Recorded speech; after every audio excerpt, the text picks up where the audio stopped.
Howdy, brothers and sisters. Just going to put some of my homemade medicine, Balm of Gilead, on my hands.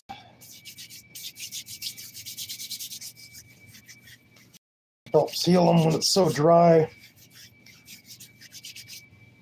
Keeps them from cracking.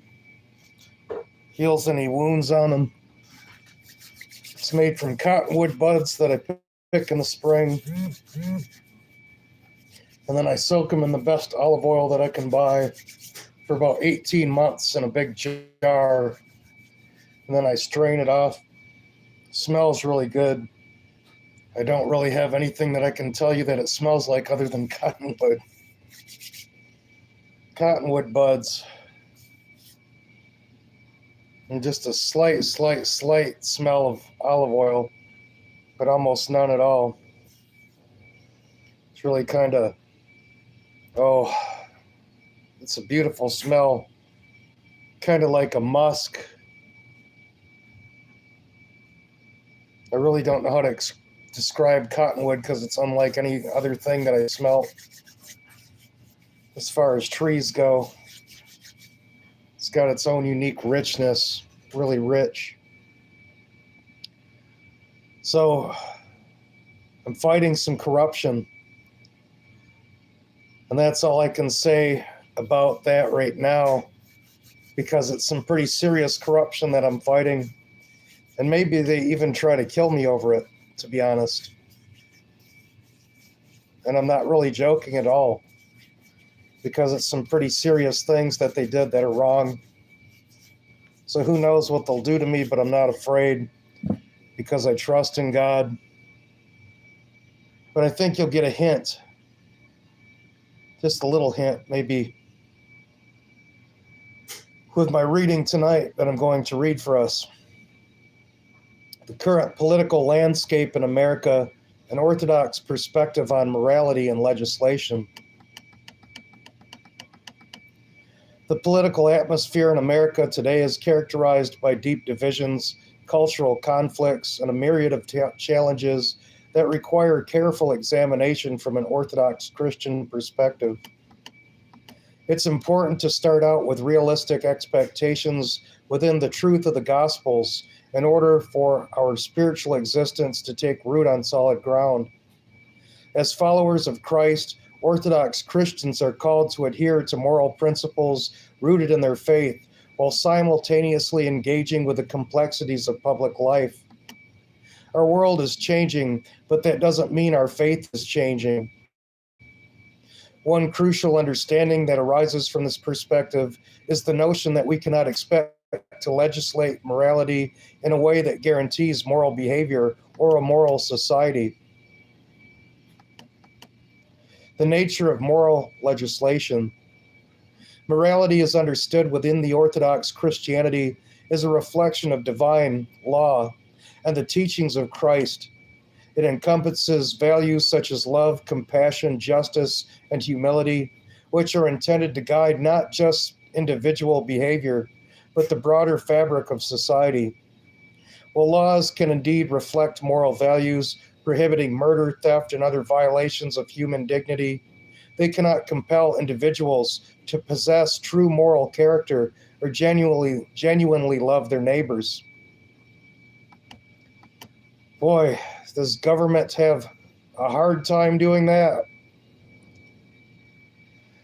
Legislation often provides a framework for societal order and safety, but Orthodox Christians hold that laws alone cannot transform hearts. The struggle for a just society is not solely a matter of passing legislation. It is a deeper call for spiritual renewal and a commitment to living out one's faith in practical ways. This understanding places a greater emphasis on moral persuasion, communal responsibility, and the role of the church rather than mere legalism. That's why we have laws to protect people in this country, because so many people in our government are willing to violate people's rights, people's safety, all for their pride, for their ego, for their vanity. Historical context of morality and legislation. Historically, the Orthodox Church has navigated complicated relationships with secular authorities in various contexts, from the Byzantine Empire to modern nation states. The Church has grappled with how to maintain its moral teachings while engaging with governmental structures. Rather than seeking to dominate or control the state, the Orthodox perspective emphasizes the autonomy of the Church and its prophetic voice in society. It baptizes the culture it encounters.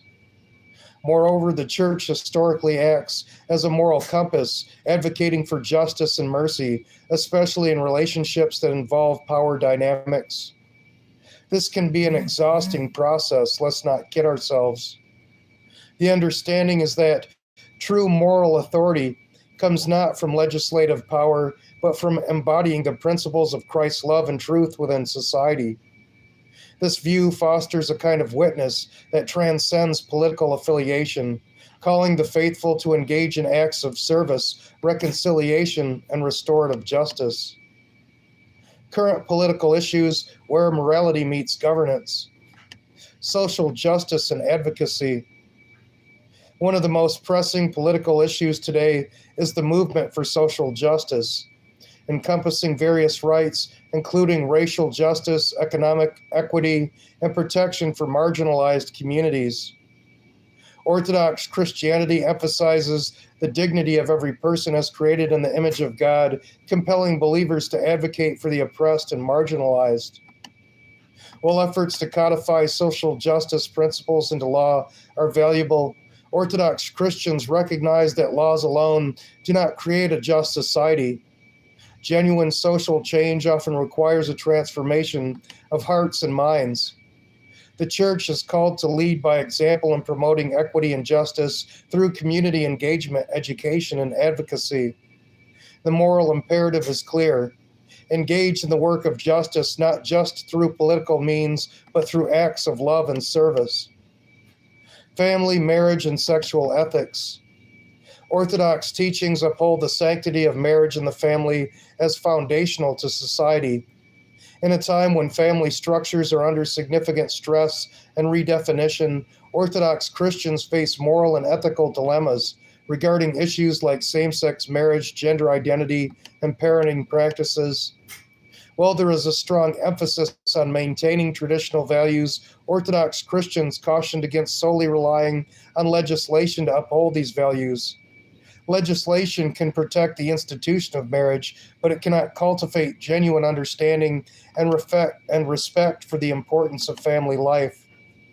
The Church's role is one of pastoral care and guidance, encouraging families to embody the love of Christ through their relationships and to protect a nurturing model of family life to the wider community. Sanctity of life. Another area of moral concern is the sanctity of life. Yes, I'm Orthodox, but this streams for everybody.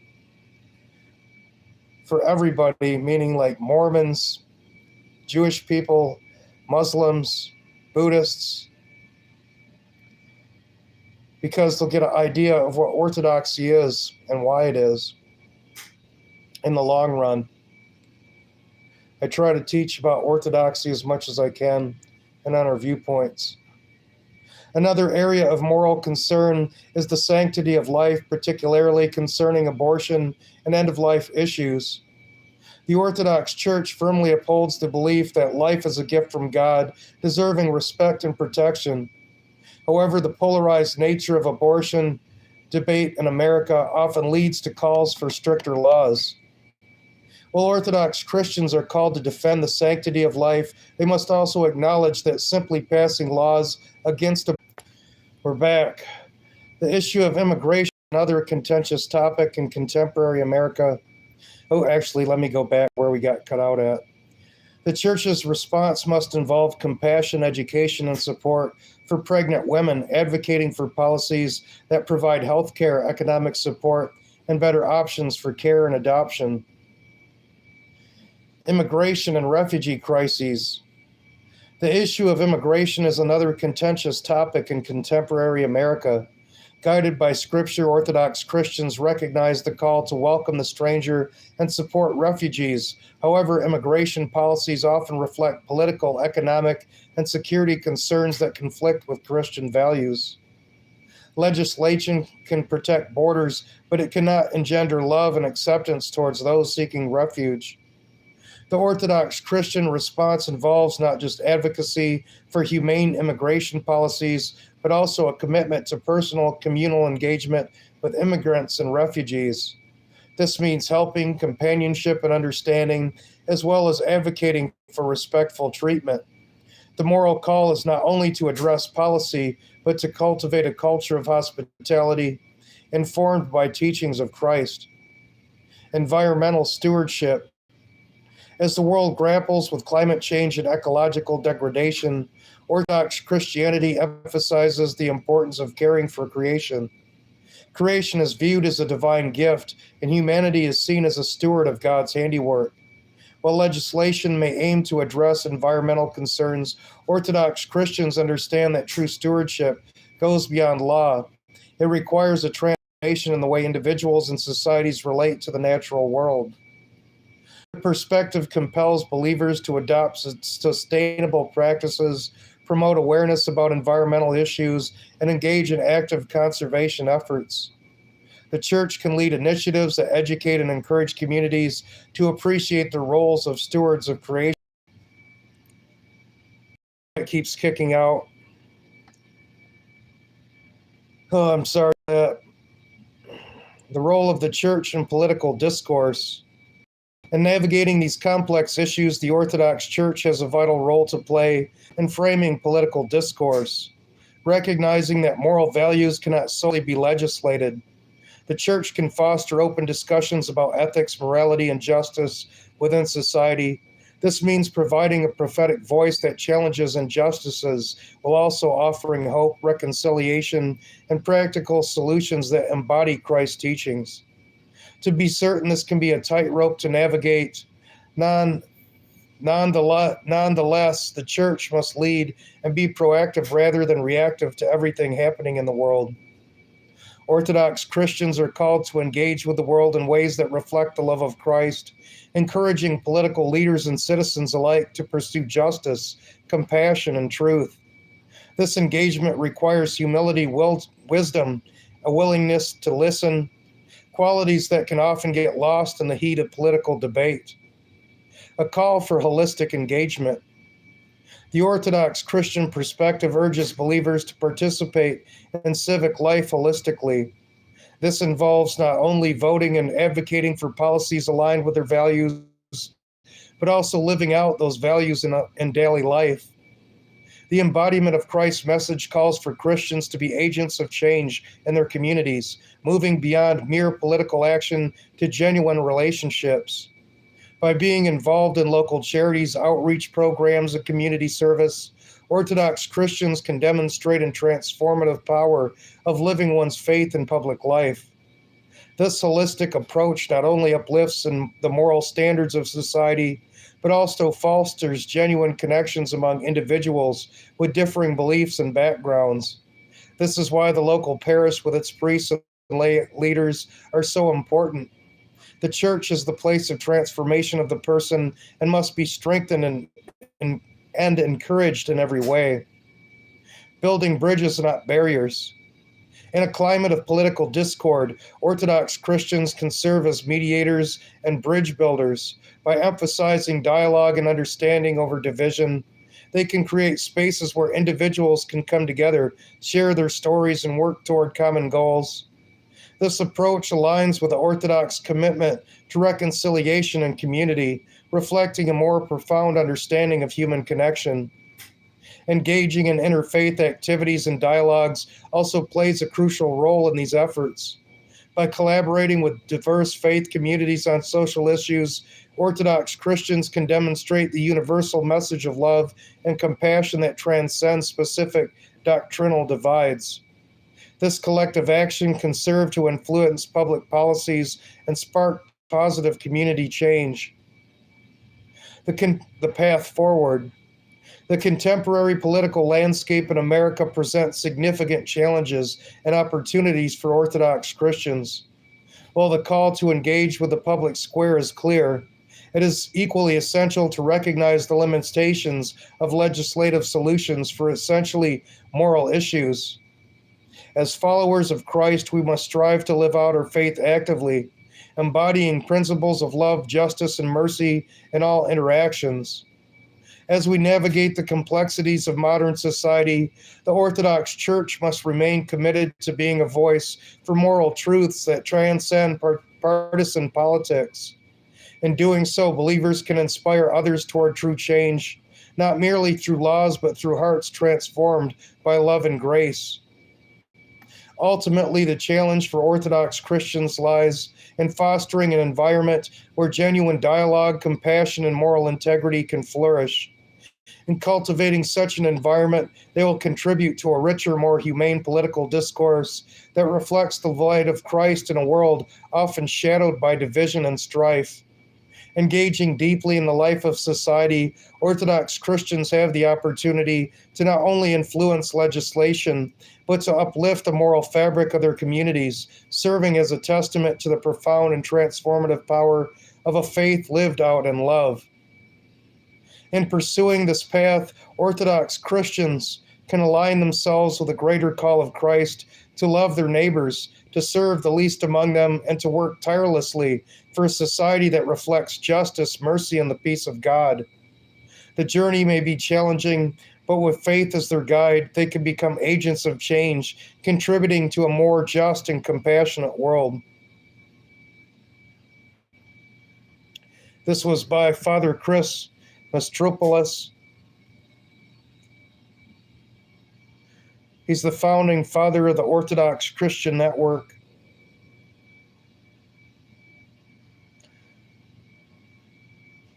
President of, let's see,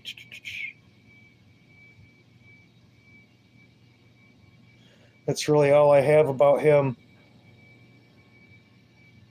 Sometimes we have to fight injustice.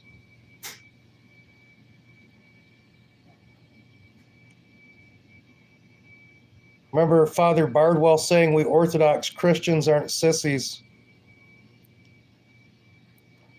So sometimes we have to stand up for things. We have to stand up against some things.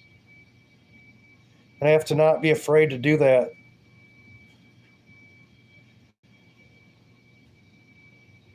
I found myself in a position, unfortunately, that I didn't ever want. To have to stand up against some things, against some corruption, against some bad people. And I know that God's with me. But I have to not be prideful about it. I have to keep my humility. And I have to love those people that even try to destroy me. Love people that mocked me and shamed me in public. Just as Christ loved all those that mocked and shamed him, and even the one that stuck a spear into his side.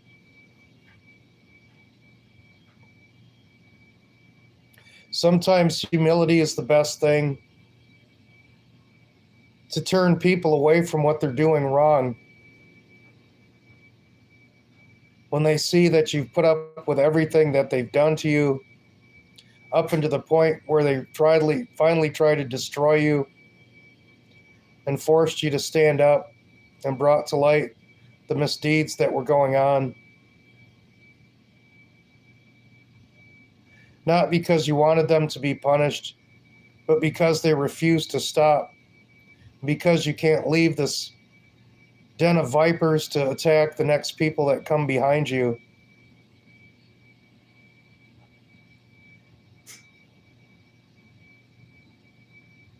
It would be the same as if there was something dangerous in the roadway in the dark and you saw it with your headlights and you just decided to not go around it, to not pull it out of the road, and then the next car that comes, the person gets killed by the big rock that you left in the road that you could have rolled out of the way. And that's how I feel about it. Since I grew up in such a violent atmosphere where I was always a victim, I always hated to see people be picked on. And I always hated to be picked on.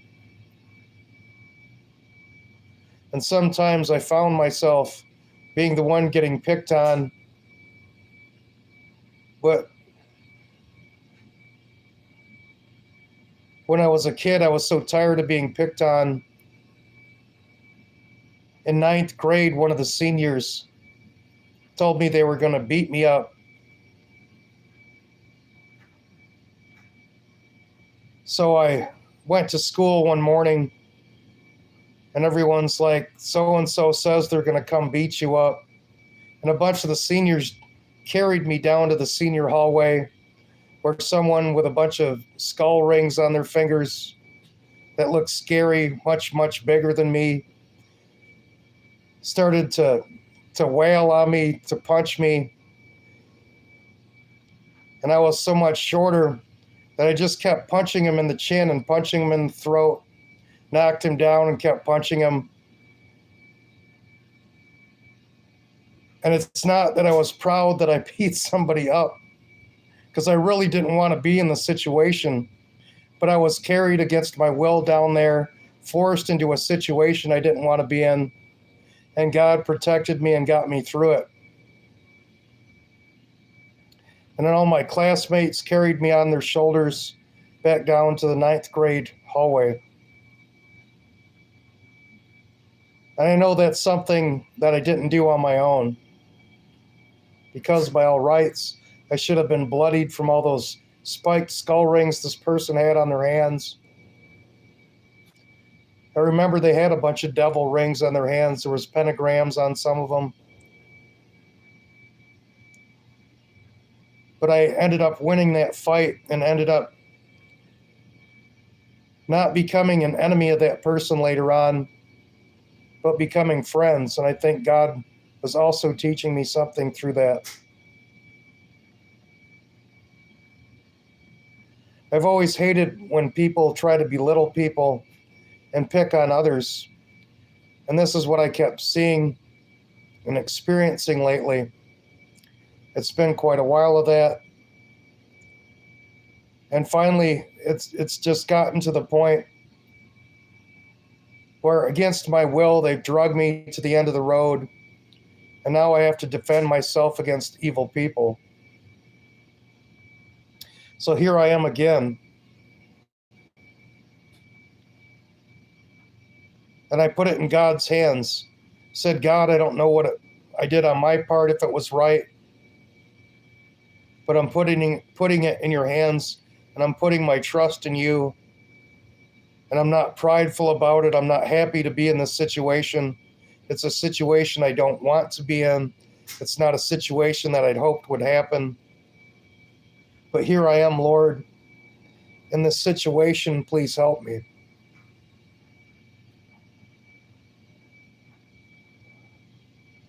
I just want to make this world a better place on my way out. And I think a lot of us do. I think a lot of us have become so tired with the status quo that we decided we don't care what happens to us anymore. We're going to stand up for what's right. Whether we fall or stand. Because either way, if we do it in humility and love, then God's with us.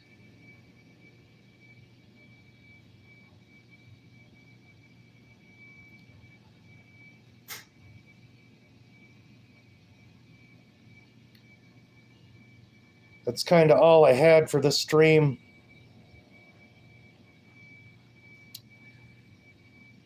It's no fun dealing with corrupt government. And sometimes it seems such an insurmountable task. But it's not my first rodeo. I fought to get emu legalized in the state.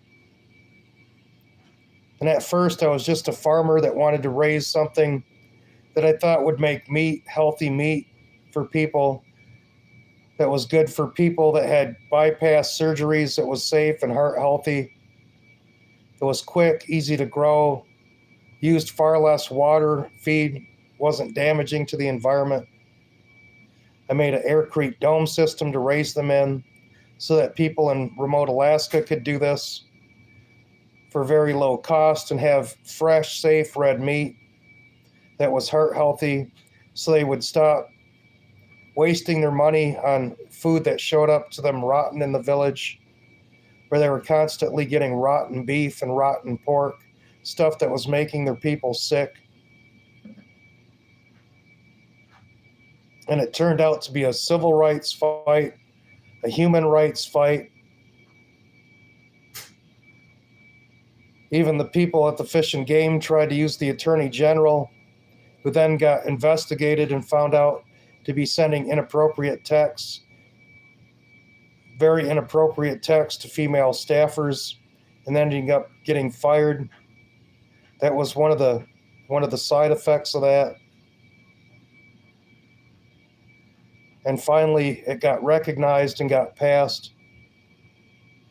You can find that on the internet. Emu legalized in Alaska and who did it. And that was also a fight that I didn't want.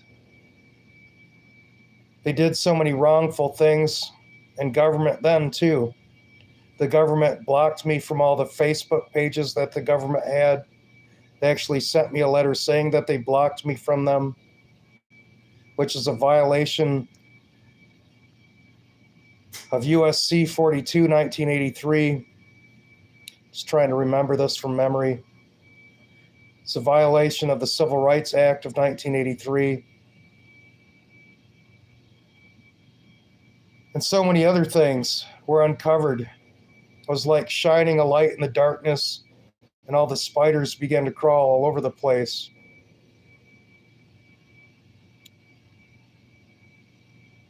So sometimes we're put in positions where we have to stand and fight because there's nowhere else to back up to. But we should always do it in love and ask God to help us.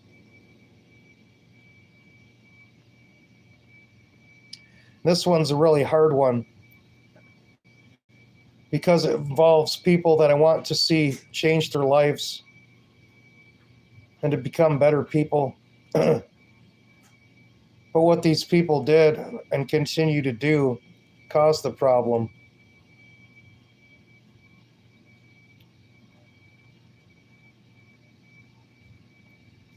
I love you all. I hope this was a helpful stream. I'm in Anchor Point, Alaska myself. E.T.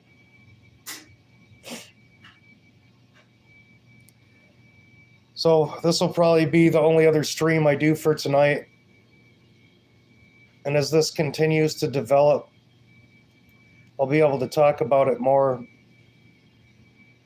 And eventually I'll be able to share the whole case, all the paperwork. And it's kind of going to be a big deal. So pray for me. Pray that all this gets resolved the right way. I love you, and I'll see you all next time. God bless.